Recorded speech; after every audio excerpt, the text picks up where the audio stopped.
One of the key shots in golf is that little chip shot around the green. We've hit a good tee shot, we've hit a good second shot, but it just ended up on the fringe of the green.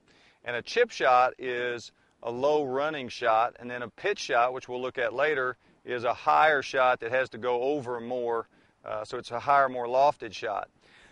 So a chip shot, in our book Red Zone Challenge, Rob talks about a story of a friend of his that he used to practice with, and they used to really work a lot on short game, a lot on chipping, a lot on pitching. And Rob asked him one day, he said, why are we doing this so much? We really kind of got this down. Why are we practicing it so much?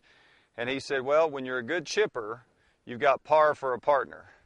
And I always thought was such a great way of saying it, because when you can chip, more than likely you're going to chip it up there close and make your par and move on to the next hole.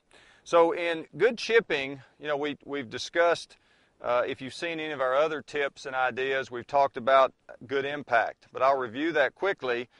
In golf's more of an impact or smacking type game, so we want to do this to the golf ball. We don't want to do a lifting or throwing type motion with the wrist. So we don't want the wrist flipping up. We want it leaning forward and hitting slightly down. So in a chip shot, it's a miniature version of that. The club's leaning slightly forward, our weight's on our front foot, and the club goes up, down, and back up.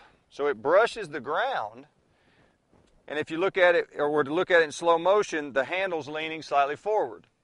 So the ability to brush the ground in the same spot over and over, and we use this drill in chipping, pitching, and full swing. We put two balls down, it creates an imaginary line, and then we practice the ability to hit the grass where we intend to. That's the ability that leads to solid ball contact. And then we put a ball in here, and we hit the shot. And that gives us a nice solid chip shot. So then once we do that, the first thing you want to do is get where you can hit it solid virtually every time. And then distance control with chipping we'll do in another segment.